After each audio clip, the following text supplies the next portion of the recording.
జిల్లా వ్యాప్తంగా స్వచ్ఛాంధ్ర స్వచ్ఛ దివస్ కార్యక్రమంలో గ్రామ స్థాయి నుండి మండల, డివిజన్, మున్సిపల్ స్థాయి వరకు ప్రతి ఒక్కరూ ప్రజలు, స్వచ్ఛంద సంస్థలు, ప్రజాప్రతినిధులు, అన్ని వర్గాల ప్రజలు అంకిత భావంతో భాగస్వాములు కావాలని, అప్పుడే స్వచ్ఛాంధ్ర స్వచ్ఛ తిరుపతి సాకారం అవుతుందని జిల్లా కలెక్టర్ వెంకటేశ్వర్ పిలుపునిచ్చారు.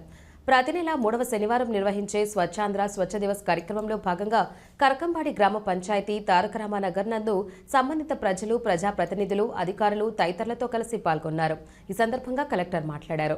మనకి రాష్ట్ర ప్రభుత్వం స్వచ్ఛాంధ్రప్రదేశ్ రోజుగా భావించి ప్రతి నెల 3వ శనివారం రోజున జిల్లా యంత్రాంగంతో పాటు ప్రజాప్రతినిధులు అందరూ కూడా స్వచ్ఛాంధ్ర కార్యక్రమాల్లో పాల్గొనవలసిందిగా రాష్ట్ర ప్రభుత్వం ఆదేశాలు ఇచ్చింది. ఇది గత నెల మొదలైంది. ఇది రెండో నెలలో మనం ఈరోజు ప్రతి నెల ఒక కాన్సెప్ట్ ఉంటుంది. ఈ నెలకు వచ్చేసరికి తడి చెత్త, పొడి చెత్త వేరు చేయడం ఎట్లా చేయాలి, వేస్ట్ సెగ్రిగేషన్ మీద మనం యాక్టివిటీలు టేకప్ చేస్తాం. జిల్లా వ్యాప్తంగా కూడా అన్ని పంచాయతీల్లో, అన్ని మున్సిపాలిటీల్లో కూడా ఈరోజు ఈ కార్యక్రమాన్ని నిర్వహించడం జరుగుతుంది. అదేవిధంగా అన్ని ప్రభుత్వ ఆఫీసెస్లో కూడా మనం ఈ కార్యక్రమాన్ని నిర్వహిస్తున్నాం.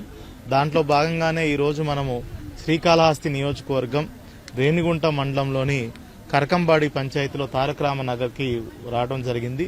తారకరామనగర్లో సుమారుగా ఇక్కడ మొత్తము కాలనీలో 3000 కుటుంబాలకు పైచిలుగా నివసిస్తున్నాయి. వీళ్ళందరికీ కూడా ఈరోజు ఆ కాలనీ వాసులు మహిళలందరికీ కూడా పిలిపించి ఇక్కడ మనము సాలిడ్ వేస్ట్ ప్రాసెసింగ్ సెంటర్లో ఎట్లా మనము తడి చెత్త, పొడి చెత్త విభజిస్తే ఎంత చెత్త నుంచి సంపద ఏదైతే గౌరవ ముఖ్యమంత్రి గారు అంటున్నారో దాన్ని వాళ్ళకి కళ్ళెదుటగానే వాళ్ళకి ఎక్స్ప్లెయిన్ చేసి చూపించడం జరిగింది.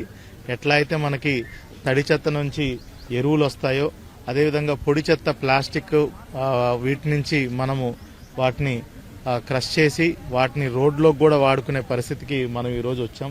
ఇవన్నీ కూడా వాళ్ళకి చూపించి వాళ్ళు కేవలం చేయవలసింది ఇంట్లో వాళ్ళు వాడేది తడి చెత్త అంటే కుళ్ళిపోయే పదార్థాలు ఒక డబ్బాలో, పొడి చెత్త కుళ్ళని పదార్థాలన్నీ ఇంకో డబ్బాలో వేసే విధంగా వాళ్ళకి చాలా క్షుణ్ణంగా డీటెయిల్గా ఎక్స్ప్లెయిన్ చేయడం జరిగింది. మొత్తం జిల్లా వ్యాప్తంగా కూడా ఇదే కార్యక్రమాలు పంచాయత్ కార్యదర్శుల సమక్షంలో ఆయా పంచాయతీల్లో సాలిడ్ వేస్ట్ ప్రాసెసింగ్ సెంటర్లో అదేవిధంగా మున్సిపాలిటీ పరిధిలో కూడా ఆయా మున్సిపల్ కమిషనర్స్ కూడా ఇది టేకప్ చేస్తున్నారు. ఇట్లాగే ప్రతి నెల కూడా 3వ శనివారం స్వచ్ఛతా కార్యక్రమాల మీద స్వచ్ఛాంధ్రప్రదేశ్కి మనము రీచ్ అయ్యే క్రమంలో ప్రతి నెల 3వ శనివారం కూడా ఒక నిర్దిష్టమైనటువంటి కార్యాచరణ ప్లాన్ వేసుకొని జిల్లా యంత్రాంగం కూడా చేస్తుందని మీ ద్వారా అందరికీ తెలియజేస్తున్నాను.